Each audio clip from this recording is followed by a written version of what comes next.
เอาที่บอกแบบนี้น่ะมันกันล้มทับหัว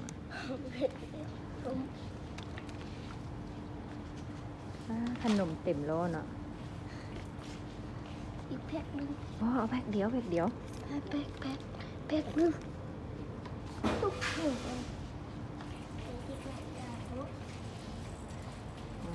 ดีๆไง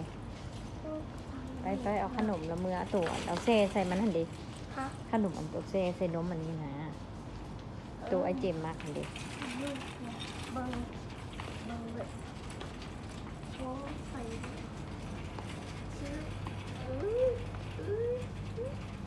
อันย่างดี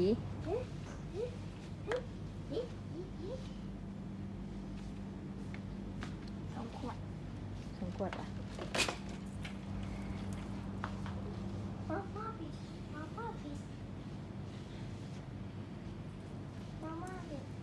โอ้มาเผ็ดกินเจ็บท้อง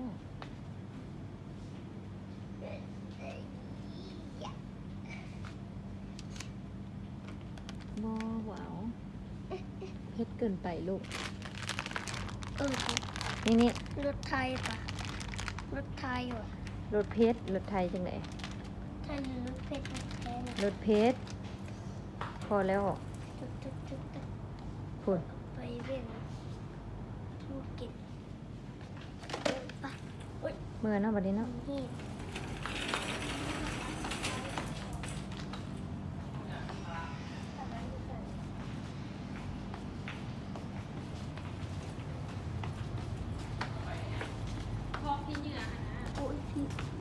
บ่เอาอันอื่นไหม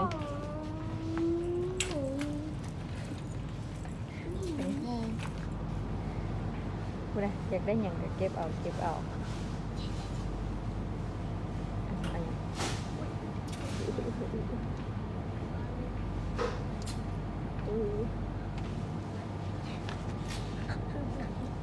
หนา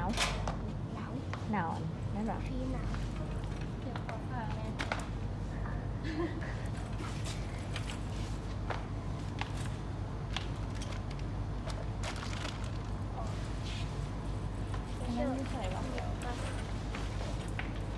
พอแล้วไป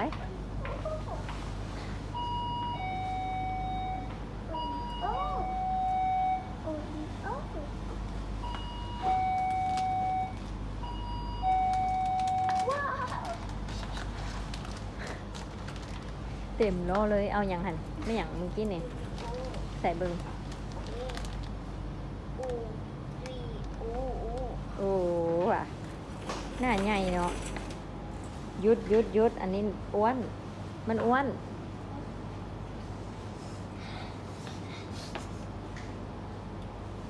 อันนั้นรสกล้วยท่านรสบานาน่าท่านมากกว่าคิวติ่มล้อก็ติ่มล้อแหละฝนดิ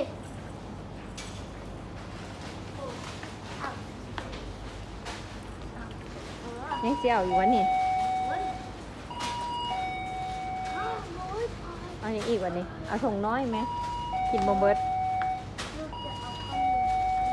เอาถุงน้อยโอ้อีหยังอันนั้นบานาน่ารสบานาน่าเต็มล้อเลยแม่เป็นอะไรเนี่ยขนมยังกดซื้อติดอันติ้นกดถ่าเอาบ่เอาได้จ่ายเงินแบบนี้นะพอแล้วจ่ายเงินเต็มล้อเลยเต็มล้อเลยท่วงตลอดทางเอาบุยุดเลย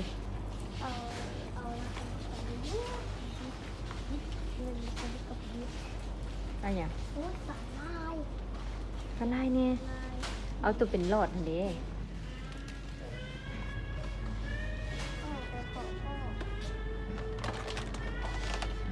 ป้าล้อหันละล้นแล้วกินคนเดียวติบอกมาจ่ายเงินมาอันยังบุยุดอีกป้าทุกมันล้นเหรอเด้น่ะ ยืนขึ้นดีๆดูเธอไปก่อนเธอ โอ้โหจนล้นแบบ ล้นละติบอลนะล้นแล้วแม่วะไปจ่ายเงิน ไปไหมยุ่งไป ไปได้ไป